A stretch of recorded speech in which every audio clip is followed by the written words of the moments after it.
இன்று மார்கழி மாதம் 7வது நாள். ஆண்டாள் நாச்சியார் அருளிச் செய்த திருப்பாவையின் 7வது பாடலை சிந்திப்போம். பக்தியின் தன்மையை அறிந்திருந்தும் கூட அதை மறந்து ஒரு பெண் உறங்கிக் கொண்டிருக்கிறாள்.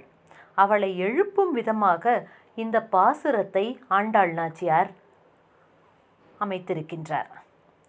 கீசு கீஸ் என்றெங்கும் ஆனை சாத்தன் கலந்து பேசின பேச்சரவம் கேட்டிலையோ, பேய்ப்பெண்ணே காசும் பிறப்பும் கலகலப்ப கைபேர்த்து வாசனருங்குழல் ஆய்ச்சியர் மத்தினால் ஓசைப்படுத்த தயிரரவம் கேட்டிலையோ, நாயகப் பெண் பிள்ளாய் நாராயணன் மூர்த்தி கேசவனை பாடவும் நீ கேட்டே கிடத்தியோ, தேசமுடையாய் திரவேலோர் எம்பாவாய் என்று அமைந்திருக்கின்றது இந்த பாசுரம். தேசமுடையாய் திரவேலோர் எம்பாவாய். தேசம், தேஜஸ் என்பது ஒளியை குறிக்கும். தேஜஸ் என்பது சமஸ்கிருத மொழி சொல். தேஜஸ் என்பது தமிழிலே தேசு, அதாவது ஒளி என்பதை குறிப்பதாக இங்கே அமைந்திருக்கின்றது. அறிவில்லாத பெண்ணே, கீச்சு கீச்சென்று வலியன் குருவிகள் கத்துகின்ற சத்தம் உனக்கு கேட்கவில்லையோ, காசு மாலையும் அச்சுத்தாலியும் ஆமைத்தாலியும் அணிந்த நறுமணம் கமழும் கூந்தலை உடைய ஆயர் குலத்து பெண்கள் கலகல என்று ஓசை எழும்படி கைகளை முன்னும் பின்னும் மாறி மாறி இழுத்து மத்தால் தயிர் கடையும் பொழுது எழும் ஒலி உன் காதில் விழவில்லையோ?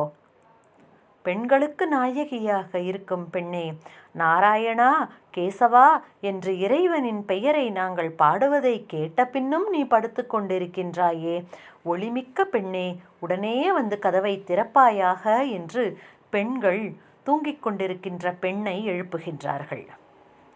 பகவத் விஷயத்தை காட்டிலும் பாகவத விஷயம் சிறந்தது என்பதை அறிந்தும் மறந்திருப்பவரை எழுப்புவதாக ஆச்சாரியர்கள் இந்த பாசுரத்திற்கு உட்பொருளை கற்பிக்கின்றார்கள்.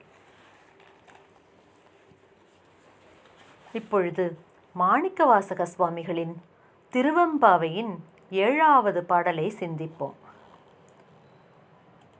சிவபெருமானின் மேல் அளவற்ற பக்தியும் காதலும் கொண்ட பெண் உறங்கிக் கிடப்பது என்பது தகாத ஒன்று என்று சொல்லி அவளுடைய பக்தி நிலையை அவளுக்கு மீண்டும் நினைப்பூட்டி அவளை துயில் எழுப்புவதாக அமைந்துள்ளது இந்த பாடல்.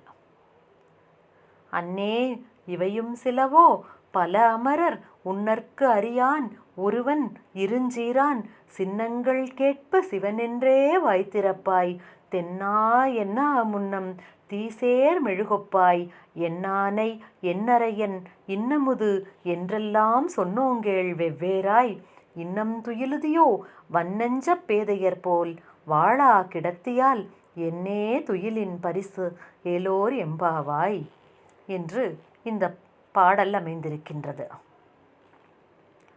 பெண்ணே, அருமையான பக்தி செலுத்தும் பாங்குடைய உனது செயல்கள் இப்படி இருக்கலாமா? வானவர் பலரும் அடைவதற்கு அரியவனாக விளங்குபவன் சிவபெருமான். ஒப்பற்ற புகழை உடையவன் சிவபெருமான். அப்பேற்பட்ட சிவபெருமானின் பெருமையை எடுத்து ஓதும் வெற்றி சின்னங்களின் ஓசையை கேட்டவுடனேயே நீ எப்படி சொல்லுவாய்? சிவசிவ சிவசிவ என்று சொல்லுவாயே.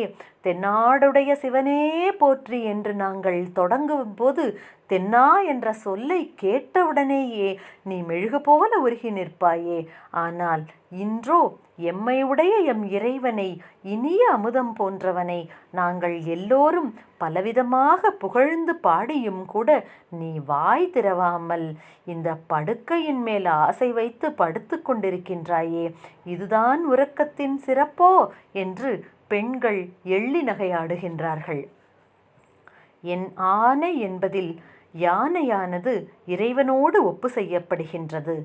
யானை தனது காலை காட்டி பாகனை தன் கால் வழியாக தன் மேல் ஏற்றிக்கொண்டு அவனை தனது தலைமேல் தூக்கி வைத்துக் கொள்கின்றது. இறைவனும் தனது திருவடிகளை தந்தருளி அடியவர்களுக்கு தலைமை பதவியை கொடுத்து சிறப்பு செய்வான் என்று சிவபெருமானின் பேரருள் தன்மை இந்த பாசுரத்திலே நன்கு புலப்படுத்தப்படுகின்றது.